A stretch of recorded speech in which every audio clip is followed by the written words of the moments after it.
आदरणीय मुख्यमंत्री आदित्यनाथ के द्वारा इसका जो है उद्घाटन हुआ है। मूर्तियों में दिव्य मूर्ति है हनुमान जी की।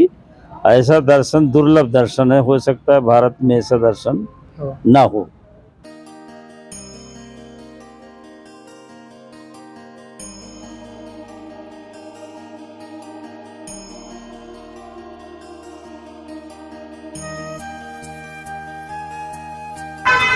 तो दोस्तों, हनुमान धाम मंदिर है। यहाँ पे गुरु जी हैं, यहाँ के रहने वाले, पूजा पाठ यही करते हैं। तो हम यहाँ की जानकारी महाराज जी से लेंगे। आइए जानते हैं इनसे। देखिए, ये प्राचीन मंदिर है, करीब 300-400 वर्ष पुराना मंदिर है ये। तो इसकी स्थिति बिल्कुल जीर्ण शीर्ण हो गई थी, मतलब स्थिति एकदम डामाडोल हो गई थी। स्थिति एकदम गिरने के करीब आ गया था। तो यही प्लान था कि कुछ इसका सुंदरीकरण हो, कुछ अच्छा बनाया जाए। तो इस तरह से बातचीत होते होते कुछ लोग आए चले गए, लेकिन वो बात बनती बिगड़ती रही। लेकिन 11 में सिन्हा परिवार है, जो इकाना स्टेडियम वाले हैं, वो आए यहाँ। तब ठेका नहीं मिला था इनको। हाँ, तो वो आए तो देखा तो जगह उनको पसंद आ गई। तो वो भी मंदिर बनाने के पक्ष में थे कि हम मंदिर बनाएंगे, कहीं मंदिर अच्छा मिल जाए लोकेशन तो मंदिर बनाएंगे हम। उनका यही विचार था, इसी विचार से आए भी थे। हम भी बैठे थे, वो भी बातचीत होने लगी। तो कहा जगह तो ठीक है, अच्छी जगह है। हम लोग तो हमने कहा ठीक है, जगह है तो आप काम शुरू करिए। तो 11 में उनने जो है नींव पूजा किया। अच्छा। 1 साल कोई कार्रवाई विशेष रूप से नहीं हो पाई। 12 में पूर्ण रूप से काम शुरू हो गया। तो 12 से काम चालू हुआ तो रात दिन काम चला है। करीब 5-6 बीघे का पूरा ये एरिया है। हाँ, और करीब 1-1.5 लाख 2 लाख पेड़ भी लगाए गए हैं। और काफ़ी मेहनत और लगन से, और ये कहा जाएगा काफ़ी पैसा खर्चा करके इतना अच्छा सुंदरीकरण किया गया है, इसको बिल्कुल दिव्य कहा जाएगा। तो ये समझिए कि हनुमान जी पुराने हैं। जो पुराने मंदिर पहले था, तो हनुमान जी नीचे वाले तल में जो है 300-400 वर्ष पुराने हनुमान जी आज भी विद्यमान हैं और सिद्ध मूर्ति है। तो उनसे भी हमने प्रार्थना किया था मंदिर के विषय में कि भाई मंदिर अब गिरने वाला है, थोड़ा सा आँख खोल दे आप तो काम बन जाएगा। तो आँख खोल दिया। अच्छा। हाँ, आँख खोला तभी ये कार्य हुआ। तो फिर काम बनते बनते 2022 में मुख्यमंत्री के द्वारा, आदरणीय मुख्यमंत्री आदित्यनाथ के द्वारा इसका जो है उद्घाटन हुआ। और जो भी मंदिर करीब हनुमान जी का विशेष मंदिर है जो आप सामने देख रहे हैं, और ये दिव्य मूर्ति है। मूर्तियों में दिव्य मूर्ति है हनुमान जी की। ऐसा दर्शन दुर्लभ दर्शन है, हो सकता है भारत में ऐसा दर्शन ना हो। क्योंकि जिस आसन में हनुमान जी विराजमान हैं, आशीर्वाद दे रहे हैं, सिद्धासन में बैठे हैं, और जिस मुद्रा में हनुमान जी दर्शन दे रहे, इस मुद्रा में दुर्लभ चीज़ मानी जाती है। और दक्षिण मुखी हनुमान जी हैं, और दक्षिण की तरफ पीपल का जो एक वृक्ष है, यहाँ सिद्ध पेड़ है ये। और भगवान ने गीता में इसका भी उपदेश दिया है कि ये कल्प वृक्ष है। पीपल का वृक्ष भगवान कृष्ण ने कल्प वृक्ष बताया है। तो ये कल्प वृक्ष की वजह से यहाँ सुख और शांति बनी रहती है। अच्छा। आप आए होंगे तो आपको भी अनुभव हुआ होगा कि यहाँ कुछ ऐसी चीज़ें हैं जिससे सुख का अनुभव, शांति की अनुभूति भी हो रही है, और थोड़ा माहौल भी अच्छा लग रहा है। देव वृक्षों में भी ईश्वर का पत्ते पत्ते में वास है इसमें, और इसकी भी पूजा होती है।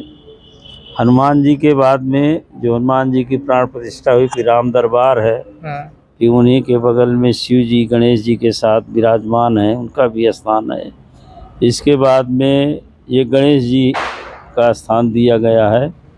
गणेश जी के बाद में आप नवग्रह का भी स्थान दिया गया है। नवग्रह हमारे हिंदू संस्कृति में कोई भी पूजा पाठ होता तो नवग्रह की प्रथम पूजा होती है। तो इसी प्रकार से जो है नवग्रह की भी स्थापना की गई है, प्राण प्रतिष्ठा किया गया है और उनको स्थापित उनका मंदिर भी बना हुआ है। तो वहाँ भी नित्य पूजा आरती होती है, लोग दर्शन भी करते हैं। इसके बाद में जो शिव दरबार है इनके बगल में, तो शिव जी दुर्लभ शिव जी हैं। ये नर्मदेश्वर है। नर्मदा में जब शिव जी का शिवलिंग बन रहा था उस समय ओम भी बना साथ में। तो ओम के बनने से ये शिवलिंग दुर्लभ हो गया है, मतलब अति दुर्लभ कहा जाएगा, क्योंकि ओम वाला शिवलिंग शायद ही किसी ने कहीं पर कोई दर्शन किया हो। तो ये चीज़ दुर्लभ है और सबको जानकारी होना चाहिए और लोगों को दर्शन भी करना चाहिए दुर्लभ चीज़ के। इसी प्रकार से जो है माता दुर्गा जी का सिद्धदायिनी है, उनका भी स्थान यहाँ प्राण प्रतिष्ठा करके स्थापित किया गया है और वो सबका प्रार्थना सुन के कार्य सिद्ध कर रही हैं जी। इसके बाद में आप रिवर फ्रंट की तरफ बहुत बड़ा जीना बना हुआ है, उसमें लाल रेड चंपा लगाया गया है जीना के ऊपर, जो अति दुर्लभ पेड़ माना जाता है। हाँ, सफ़ेद चंपा या पीला चंपा तो हर जगह मिल जाएगा, लेकिन जो रेड कलर में है, लाल कलर में हनुमान जी का कलर है, वो चंपा थोड़ा दुर्लभ होता है, हर जगह नहीं मिलती है और वो काफ़ी तादाद में लगा हुआ है, करीब 1000, 1500, 2000 पेड़ हैं। इसी प्रकार से आप नदी के किनारे पहुँचेंगे तो वहाँ एक जलकुंड भी बनाया गया है। तो जलकुंड का पानी इतना साफ रहता है, वो दर्शन के लिए उसमें ना कोई नहाता है, ना हाथ धोता है, ना कोई उसका स्पर्श करता है, खाली वो दर्शन के लिए, जनता के दर्शन के लिए वो जल रहता है। लोग उसके किनारे पेड़ पौधे लगे हुए हैं, लोग किनारे वो कुर्सी टाइप की चौकियां बनी हुई हैं, लंबी चौकी है, गोल चौकी है, तो उसमें लोग आराम से बैठते हैं। इसके बाद में करीब 3, 4, 5 बीघे का लान घास लगा हुआ है, तो लान में भी लोग बैठते हैं। वहाँ नदी किनारे गोमती का किनारा जो है इतना सुंदर सजाया गया है, करीब 50 खजूर के पेड़ लगाए गए हैं। उनके बीच बीच में एक बैठने के लिए चौतरे का भी निर्माण किया गया है कि लोग वहाँ बैठ करके गोमती का दर्शन कर सके, पूजा पाठ जब तक जो भी जिसका जो नियम है वो अपना संध्या भजन करते हैं लोग आके। और इसी प्रकार से आप समझिए कि अतिथियों के लिए एक भोजनालय भी बनाया गया है जो बगल में बना हुआ है। समय पर कार्यक्रम होते हैं, साधु महात्मा भी आते हैं और भी तमाम कार्यक्रम होते रहते हैं, तो वहाँ भोजन की व्यवस्था होती है बढ़िया। इसके बाद में अब आप नीचे तल पर चलेंगे तो एक बहुत बड़ा सत्संग हाल है। अच्छा। हाँ, जो बाहर के साधु महात्मा भी आते हैं, जनता भी आती है, पर्यटन वाले भी आते हैं, तो बैठ के बातचीत भी करते हैं, सत्संग भी होता है और अति सुंदर हाल है वो। उसकी सुंदरता बखान नहीं की जा सकती है, इतना सुंदर है।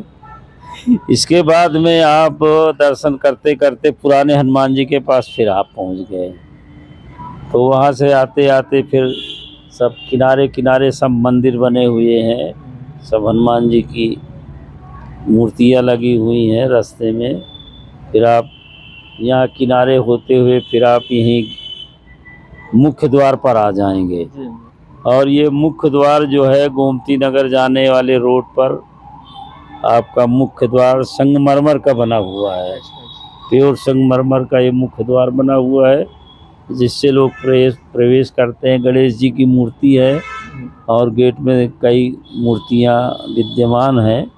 इस प्रकार से मंदिर को पेड़ पौधे से, लाइट से भी सजाया गया है। हाँ, यहाँ जो है 1.25 लाख हनुमान जी छोटे बड़े मिला के विराजमान हैं। तो 1.25 लाख हनुमान जी बनाने का एक भाव यहाँ यही है कि लोग जब तक इस परिसर में रहें तो कहीं भी भ्रमण करें, घूमें टहलें, जो भी उनके मन में विचार हो, लेकिन हनुमान जी का ध्यान छूट नहीं सकता है, क्योंकि जहाँ जाएंगे वो हनुमान जी खड़े हैं, जहाँ जाएंगे हनुमान जी खड़े, कहाँ तक भूलेंगे अब 1.25 लाख को, कहीं ना कहीं तो दर्शन हो ही जाएगा।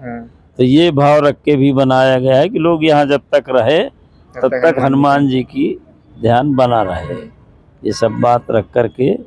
तो इसी प्रकार से ये बहुत सुंदर सजाया गया है लखनऊ में। जो कहा जाए कि अगर जनता यहाँ आए देखे तो एक धरोहर के रूप में भी ये है, क्योंकि इसका सुंदर और डिजाइन जो किया गया है वो अति दुर्लभ डिजाइन है। और यह सबसे अच्छी बात ये है कि बैठने की जगह आपको मिलेगी। मंदिरों में हमारे लखनऊ के अंदर ज़्यादातर मंदिर ऐसे हैं जहाँ बैठने का कोई व्यवस्था लोग नहीं करते हैं। यहाँ अधिक से अधिक हम लोगों ने बैठने की व्यवस्था दिया है। ऊपर भी आप देखो बेंचें पड़ी है, बेंचें संगमरमर की बेंचें बनाई गई हैं, उसके अगल बगल और झूले भी लगाए गए हैं बच्चों के लिए कि अगर आप पूजा पाठ कर रहे हैं तो बच्चों को झूले में लगा दीजिए, झूलेंगे, आप अपना पूजा पाठ कर लीजिए। इसी प्रकार से जगमगा रहा है और काफ़ी जनता यहाँ दर्शन करने के लिए आती है। 6 जुलाई से मंदिर का जो है उद्घाटन हुआ है, तब से हमारे ख्याल से मंदिर में 10-11 बजे तक बराबर लोगों का आवागमन बना रहता है और लोग दर्शन करते हैं। पूछा जाता है उनसे कि आपको अच्छा लग रहा है, आनंद आ रहा है कि नहीं आ रहा है, तो लोग बड़े प्रेम से आदर भाव से बात करते हैं कि लखनऊ में एक ये ऐसा स्थान है जहां हमको सुख शांति मिली। चलिए ठीक है महाराज जी, हमारा आशीर्वाद है। बहुत बहुत और धन्यवाद आपकी जानकारी देने के लिए।